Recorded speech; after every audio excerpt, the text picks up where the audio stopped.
Hello, and we want to welcome you to another episode of The Family Business with the Alessis. And today, since we are talking about family being everybody's business, Chris and I are at the table, and we're going to have a great time. And we're talking about things in our podcast booth that we cannot talk about on Sunday. And so our audience is enjoying us and, joining us today, and we want to welcome you. But we also have somebody here with us. This is not Kenny. No. Today, this is new family member and brother, Chris Muinia. Chris. That's why he's got a hat on. We put a hat on Kenny and called him Chris. That's it. He's got some teeth in the back here. If you're not watching us on YouTube, you're missing out on the beautiful image of the bull horns and a Goodfellas 42 man-up hat, because that does represent the new son-in-law. Had to make sure with this conversation that he was a part of it. Yeah, because from what I hear, the girls, the ladies, my wife, your wife, the sisters, Chris's wife, they're going to be invading this place with their own episodes. Well, they would have last week. And they shared some stuff. They're going to be addressing it again after this. So we're kind of sandwiched in the middle here to tell the real story. Actually, I think we're going to start first. We're going to set the record straight before they start lying about us and our behavior and such. And all this about Santa Claus being a vegan, this is going to be. We got to set the record straight. So that's what Chris and I are doing. And what we're trying to do is we're talking about our approach to the holidays, which we may not think about it, but we do have a lot. Our influence really does determine how much fun the holidays are for our family. Absolutely. Especially as men, we set the tone, even though we let them.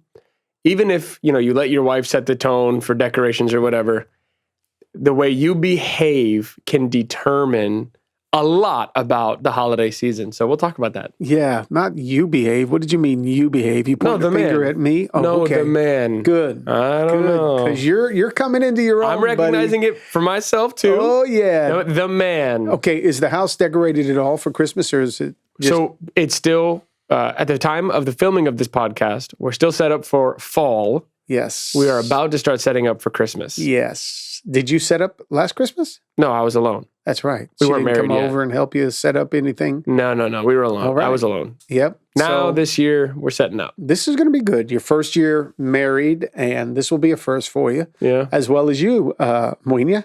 Yeah. Yes. Please, don't say too much, buddy. They have all that room they got to set up. That is cruel. That is cruel. So let's talk about some things. First off, what are some of your memories of holidays past?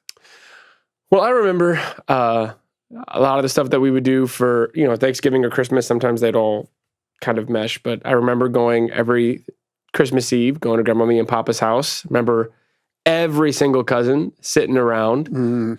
We had traditions in place. And those were so fun. Grandmommy would always buy specific sandwiches just for me, and no one else would literally touch them but me. And then I remember those changing and it going from less and less of big family to more our family, because our family was big. Yeah. So I remember that. I remember some of the cabin trips we would take and then making the change to let's do that on our own in Georgia. And I remember a lot of those things. I remember fights. I remember all of the added weight and expectation of the holidays creating fights, but I remember some of the most fun we've ever had, the real compressing at the end of the year and resting and recuperating. I remember a lot of that.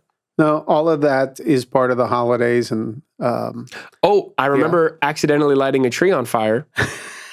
Remember, I'm going to let everyone know right now, whichever camera, when they say sparklers are harmless, they lie. Because I was told, I think I was 5 or 6 years old at Grandma and Papa's house. And I remember. You were older than that. No, I wasn't. Okay. No, I was not. Because I remember it was one of the first times I had a sparkler. And I remember that because I didn't want to do the sparklers. But they said, it's harmless. And so I'm holding on to it. And I'm so enamored by the fire. And you go, Chris, throw it. But I threw it too early. So I flung it into palm trees. And one of those was set ablaze by a sparkler. I know. That's locked in the memory there. Yeah. Well, they are some of the greatest times that we could have together. And that's what we want to talk about. How can we prepare as men coming to the holidays and really bringing as much fun as possible?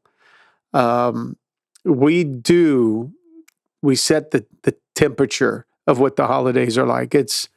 I'm not somebody that dresses up for the October 31st event, but the family had some friends over, you guys. And so you dressed up. So I'm listening to everybody talk about what they're going to be wearing. And I ran into my closet and I thought, okay, I had to go to Grandmommy's house first because I had to go pick up something and fix a door and take out the garbage for her and everything. So I thought, I'm going to show up in this uniform. So I pulled out my Doral Police Department chaplain uniform with the hat and the big shoes. And that's how you showed up to her house? Patent leather belt.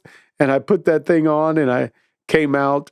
And everybody was going to do a murder mystery. So I thought, let me go ahead and be the cop or the investigator in the murder mystery. And so I went ahead and dressed up, only then to get a text because I guess somebody heard that I was dressed up like that. And they sent me a picture of the Village People. Said, you're the Village People guy, macho man. So anyhow, it's amazing because when I stepped out of the closet dressed, Gabby just got all excited. And of course, they had to all come around. Dad everything. Showed up or dressed up for the moment. And it's amazing how it set the atmosphere. It did. For a lot of people. We weren't even going to go because we had so much homework. Mm-hmm. I got that picture. I turned to Rochelle and I go, we've got to go. So dads, the men bring a lot to the table when it comes to the holidays, and it's important that we do. Absolutely. So how do we do this the right way? I know from your perspective, this is going to be new for you, and you're going to be blending Rochelle's family or the celebration with Rochelle's family and the celebration with the Alessi family, and that's your responsibility as a husband. Yep. And it doesn't matter what the dynamics are on both sides. You have to figure a way to make sure your wife is enjoying time with her family and she's enjoying time with your family. That's going to be pretty hard for you this year. It is tough. It is very similar to the wedding in the sense that the wedding is for us, but it's also for everyone. Mm-hmm. And anyone that says it's just one or the other is wrong. It's both. Yeah. And in the same way, it is our first Christmas together. Yeah. It is going to be the beginning, the most memorable Christmases for our marriage, the first couple by ourselves in an empty home. It is all that, but that's not all it is. It's also, our time to see the grandmothers and to celebrate with them. It's the time to, it's the time where some of our siblings aren't married yet, and we still get to be a part of it. And enjoy them when it's just them. So it's a mix of both. It is. It's a mix of both. And it's got to be fair. Yes, it does. As much as it can be. As much as it can be, it has to be fair. And here's what you can't do. You just can't say, all right, now we're married and we're going to do this just for us. Christmas is because it's our first year together. We're going to just celebrate Christmas for us. And forget about the family that invested financially into your weddings, all the friends that gave you gifts. There's a way that you can make Christmas about you as a couple, but also include the other family members so that the other family members who have invested into your lives are able to enjoy the holidays with you. I mean, for instance, it could be before Christmas ever arrives, or maybe you choose what family members you're going to hang out with at Thanksgiving, and then what family will you hang out with at Christmas.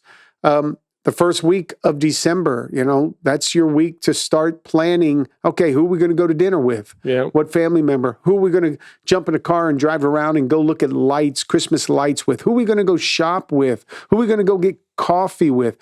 You can plan all of that and not just keep it locked into the December 24th or 25th events. That's your chance to be able to, as you prepare in advance, include everybody so that then Christmas morning, you and your wife are waking up. It's just the and two of us. It's the two of you. And then okay, after 2:00 or something, we're going to go start hanging out with other family, or you plan it in between. Not that I'm putting any thoughts and ideas into your head here, but you're preparing. But I will say it comes down to embracing conflict a little bit. It's okay. Sometimes it's totally okay. Sometimes the only true conflict that's hard to deal with is when people try to avoid it. Because then it bubbles over. You're pleasing one side way too much, and now you haven't considered the balance of it all. So I hope Chris is listening, because it's my big takeaway is, hey, embrace the conflict. Finding out that mom may want some more attention, more time, is okay. Mm-hmm. It's thank God she told me. Or finding out that, hey, this one area may be too much. We need to pull it back a little bit for fairness, whatever it may be. Embrace that conflict. You're not going to perfect it, December 1st. Mm-hmm. You're going to have some nights where you're saying, hey, we were going to do this tonight, but now we should probably do this tonight. Yeah. That's okay. Embrace it. And then, of course, like we've said in prior podcasts, intentionality and discussion on the front end is important. I love what you and mom do. You started talking to me and Rochelle and Chris and Stephanie about the changes for the holidays back in like July. Yeah. It was like Stephanie and Chris got back from their honeymoon, and it's like, let's start talking about the holidays. Mm-hmm. Just because there are expectations, there is weight and responsibility on everybody, and it's good to talk that out first. It really is. And what we have to do as adults, I know I have to remove my ego from it. Yeah. I can't be sitting back thinking, oh, poor me. Look what my kids are not doing for me and not doing for mom. I can't do that. I got to sit back and say, wait, my young adult or adult kids have every right to want things a certain way. It's what you're supposed to do. Yeah. We just place such a huge emphasis on the family part of it, and our culture in South Florida places a big emphasis on that family getting together, that if we're not careful, we can put undue pressure on one another. And I don't want to ever, parents should never pressure their kids to do anything when they're adults and they're married. Yeah. That's on the young adult kid. That's on the young couple to say, wait, I have to be honoring here. I have to think of my family. I can't be selfish at this point and just want to hover over me and my wife, or hover over me and my husband, and just control that, keep it, us and our kids, and not include other family that all year long you should be building relationships with. You want to include them.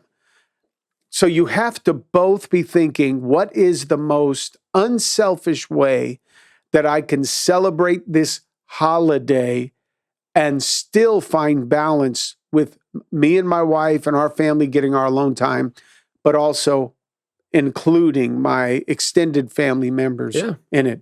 And this is going to be a challenge. It's a challenge with the way I'm even processing with Moina and Steph, and they're going to be having a child next year. I mean, all of this is thought processes that you have to figure out in an adult, mature manner before it ever comes. And that's why I love that we're always trying to promote being people of wisdom in our organization. Because wisdom tells us, it really does. It tells us that there's no such thing when it comes to God as unbalanced scales. Yeah. He detests. He doesn't like unjust scales. Unbalanced, unjust scales. And young couples and families have to realize wisdom brings balance to the table. And balance means I give up something in order to get something. Yeah. I give up a little of what I have to do. I want to, hey, wait a minute. I get to do this, and I get to also embrace my family. You're going to have a much happier marriage in the long run when you do that. Absolutely. I think one of the challenges for me is keeping score. And this is one of the things that you've got to be really mindful of when you're scheduling and planning. Okay, who'd you get that from? What do you mean? My mom told me years ago, right in the face, you keep score way too much. And that's just stayed with me for years. And she didn't say you're just like your father? Honestly, no, she didn't. Good. Okay. She actually didn't. To be fair, this is the first I'm hearing of this. Good. You keep score too? Oh my gosh. I was just like right there wanting to keep score. Who's winning, she or me? I'm not sure. Go ahead. Well, that's not even, it's really not even like who's winning for me. For me, it's more, I've given you this Yes. much, so I'm not going to give you more or feel guilty about not giving you more. But you do feel guilty. Oh, I always do. But the thing that I even told Rochelle the other day, I said, I need your help with this. If you hear me saying these things too often, I want you to call me out on it. Because what I start to say is, we're going to be with them this day and we're going to be with them that day. While that all may be true, nobody wins. By the way, audience is us, the Alessi family. No. Go ahead. That's not true at all. Chris, back me up. That's not what I'm saying at all. Whatever it may be, if I'm saying, hey, if I'm doing this, call me out. Not because I'm wrong, but because I'm going from heart to head. And when I get in my head about it, then I may be with you, but I'm not even really with you. I may be at the event, but I'm not really there. It's because in my mind, I've built this case as I'm here because now I have to be here, or I'm not there because, hey, I have to keep all the other scales balanced. And I can't do that. And it is kind of hard as the man of the household to be mindful of what my wife wants to be doing all the time. What's the balance there? Do we just do what she wants to do? And what's only going to make her happy because that makes me happy ultimately? Yeah. I have to balance that. Yeah. No, you do. And you're doing a good job at this point. But that's a good thought. And Chris, one thing you said, this is a beautiful approach of being able to stay on the same page with our spouse and not allow things to become divisive and combative. When you say to your spouse, and this is just sidebar, when you say to your spouse, help me with this, man, that really opens up cooperation and it keeps it's great for communication. Yeah. And it keeps it from being something that becomes a bone of contention when you're able to say that. Well, we've discovered, both the recent and not so recent, I can't always read the room. And my wife has helped me read the room from time to time. We had a funny moment about that in the past. Have we ever brought that up on the podcast? The podcast? No? Okay, well, I was having a hard time reading the room and she helped. But there are some times where I can't even get a good read on me. And I have to tell her what some of those, I guess, barometers are for when I'm starting to get a little too math oriented in, okay, I put my time in there. I want our time. I want my time, whatever. Because even though that's kind of what we're saying, be balanced, that's got to come from a heart place. That's got to come from, we're going to spend time just you and I because I want to. Not because I don't want to be with my family. Or I have to say, I want to spend time with you because I want to. And I remember having to go through that and work through that. So telling Rochelle, hey, the same way I can't read a room, sometimes I'm not getting a good read on me. So if you hear me saying these things, maybe once, okay, let it go. Twice, make a note of it. Before I say it a third time, approach me. Because I need that. Yeah. I need that. Well, let's talk about something else. Money. Oof. What is that? You're newly married. You're on a budget. You've got responsibilities calling on you and your finances that are putting certain pressures and demands on you. Here's what could really, this could really hurt the holidays. And I've learned from my experience on this one. Struck out a number of times when it came to money and the holidays. It's okay because the best baseball players still strike out 6 out of 10 times. Yeah. And we look at Christmas videos and we're like, why did we spend so much on it? Somehow or other, the Lord always provided. And that's awesome. Yeah, our savings didn't have much, but you guys had a lot for Christmas. But here's sometimes we have to be thinking in terms of budgeting in advance so that you don't experience, it's real, buyer's remorse on about the 15th day of January is real when you have to now pay that credit card for all of those expenses that you incurred during Christmas. And I'm not just talking about gifts. I'm talking about the food, the families, the dinners that you go out and the parties and the celebrations. How do we prepare ourselves in advance? And from a man's perspective, in our home, I pay the bills. Yep. Mom spends the money. Not true. I spend as much money, sometimes even more. Hunting is not a cheap hobby. It's expensive. So no doubt I come to the table. It's easier to point a finger at her when why are you drinking your coffee so slow? Like you're hiding all of a sudden. I'm listening. Okay, cool. Because you're almost like, oh, yeah, mom's right on this one. You do spend too much money. Actually, I was going to defend you. Really? Yeah, but Okay, that's help me fine. with this, Chris. I need you to help me with this. Okay, so here's the point, though. When it comes time, I handle the money in our family. Yes, you do. I pay the bills. Yes, you do. I'm responsible for that stuff, right? Mom is very, very aware of spending, especially as we have gotten older, 34 years down the road now, married. She's aware of the spending, and she works hard to make sure that now we're staying within a certain budget. But it hasn't always been that way. So while she was out having fun, the happy-go-lucky person in the family. 7 on the Enneagram. Okay, having fun, going shopping, she would come home and I'd go looking for the receipts. And then I would start questioning, okay, who's that for? And I would have a list, okay? We would start with, okay, Steve, Mary, Christopher. We'd have all the kids' names. And I'd say, Mary, whatever you buy, put on our list and tell me how much it was. And we'd try to make sure, okay, everybody was whatever, $100, $200, $500. We wanted to make sure, all right, let's keep it fair. But it wasn't so much keep it fair. It was let's keep a budget. Yeah. Keep control of this stuff. All right.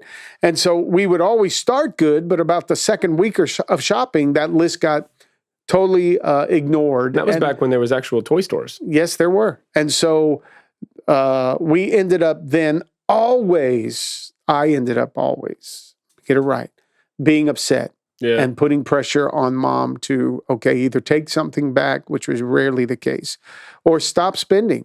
And usually it was then another 15 or so things that were still on her list that she needed to get. But she would go looking for one thing and then get distracted with about 4 or 5 other things and grab those. And then she was shopping for herself instead of the kids and instead of me. And then, so it was always an issue. And if, again, a guy is kind of like the thermometer or the thermostat that sets the temperature in the home around the holidays, this is an area that should be addressed up front. Oh, yeah. And I think there's some good things. First, joking about it is not a bad thing. When we joke about the money, it took away some of the stress as we would make comedic relief. There you go. So I would make jokes, or she'd make jokes. She'd look at me and think, "Oh, there's that," or say, "There's that look on your face again. You're thinking in accountant mode, Or it kind of made me realize, okay, there I am. I'm in that headspace of mine. Let me fix it. Or I'd go in and I'd see her shopping, and here she tells me she's going to go shop for you, and all of a sudden she's over there in Nordstrom's for herself, and I'd come up and make some comment. Oh yeah, you're not in the children's section, Yeah. So that helped a little bit. It seemed like the only store I didn't mind her going into was Victoria's Secret for some reason. Not really sure about that, but I'm so sorry, Chris. Joking about the money aspect of it does take away some of the stress, and that should be lighthearted. I think also discussing it helps the person, whoever is carrying the load financially, it helps them carry the load. It lightens it a little if you're able to both sit down and discuss what the budget should be and try to maintain the discipline that is required. And once a week, sit down and say, hey, how we doing? Okay, well, there was unexpected expenses over here for a dinner that we needed, or we needed to pick up an extra gift for the boss or something like that.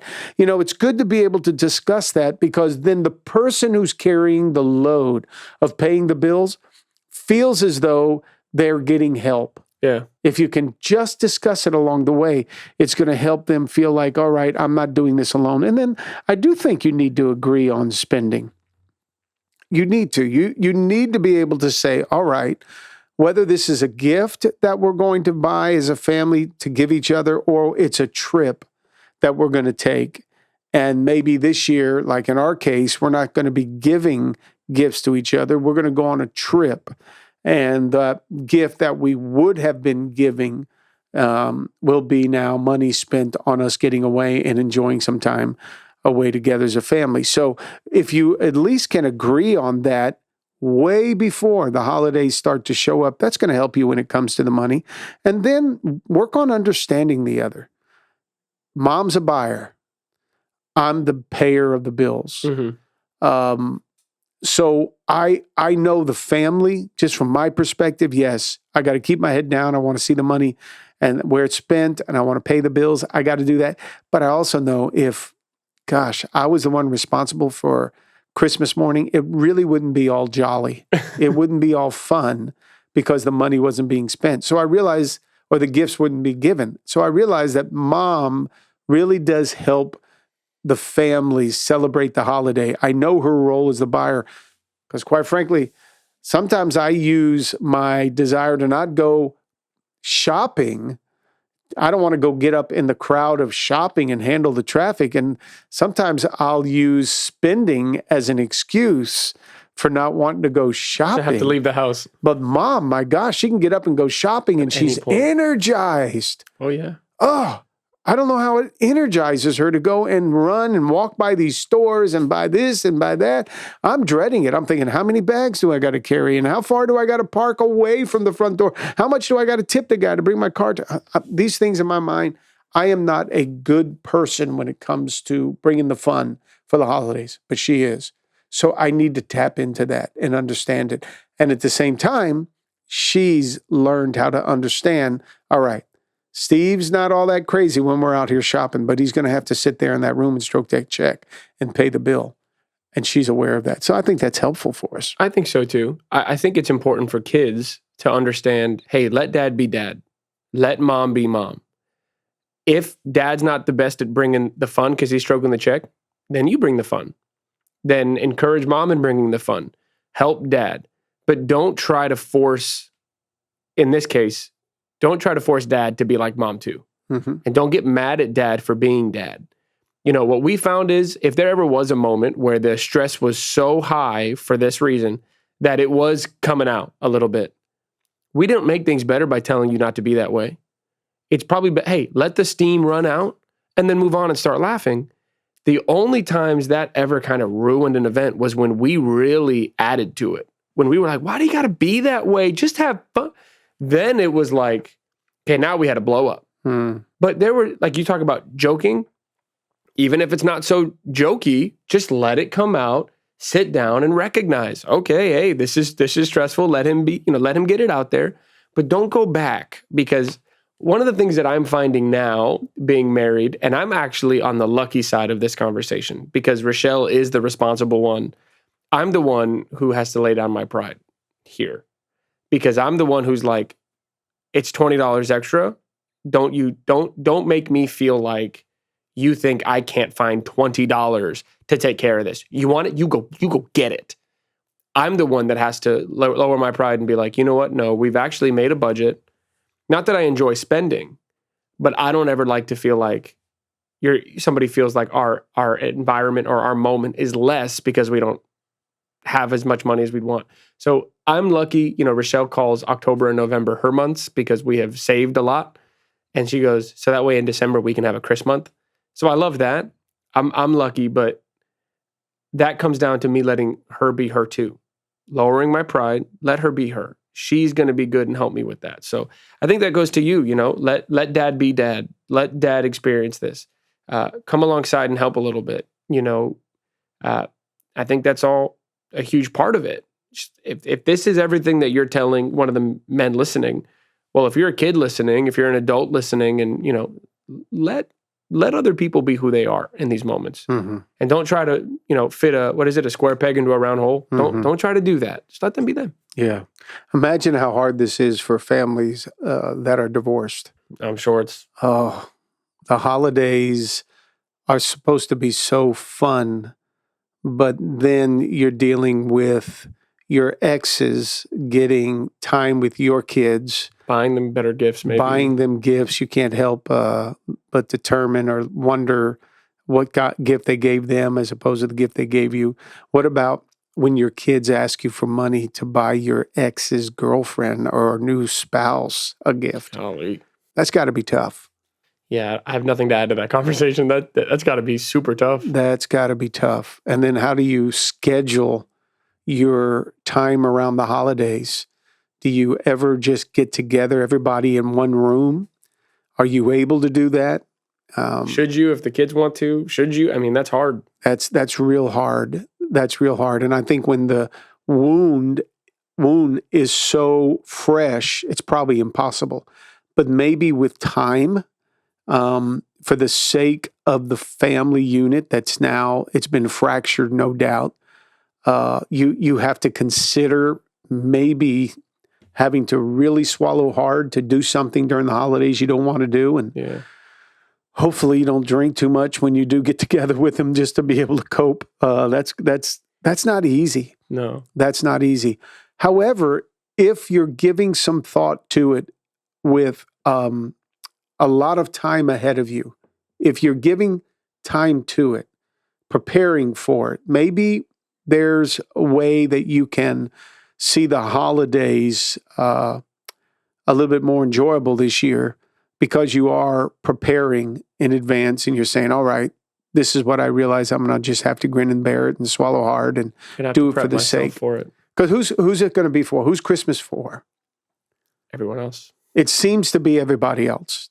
As much as I would like for Christmas to be about me, I know that I have right now another 7 of people in my family, immediate family, that need me to be focusing on them because I just can't make it about Dad. And it's got to be about the rest of the family members. And that comes to even the way in which we spend the money. Big discussions can still be had here, Chris. Wow. But what are we talking about today? We're trying to say as men, we do set the thermostat on how fun Christmas is going to be. And we need to make sure we come to the table prepared and bringing our best game and trying to make it as fun and as memorable as possible. Yeah. So, I just using the example of a budget. When you do plan your budget or you do plan your time for the year, don't treat it like a budget in the sense that Dave Ramsey would tell you the budget you set at first is not going to be the perfect budget. You're going to have to make some changes here and there. So be flexible with it. That's good. In the same way, maybe you are a single mom and you're like, you know what, I am going to try to go be in a room with them. Take it year by year. Don't say this will be a new tradition. Just say we're going to try it. Yep. And if next year we got to change things, we change things. Set the tone for the family and say, hey, we are going to try to stick to this budget. If you go $100 over, okay, then now for the next year. $100 isn't going to sink anybody. It's okay. Next year we'll set it at $100 more. Or hey, I am planning on spending this night with you. And if by the next day I'm like, okay, I've learned something. I got to look at it's loose. Set the tone, but be loose with it too. So. Okay. Chris? Yeah. Weena, by the way, I want to tell you what I want for Christmas. So make sure you get it for me. And ammo. That's profound, Chris. Or camo. Ammo or camo. That will be helpful. All right, Mr. Christopher Alessi, this has been another edition of our Family Business Podcast with Chris and Steve Alessi. And thanks for joining us and even having Weena at the table with us. What? Happy holidays? Merry Christmas. Merry Christmas.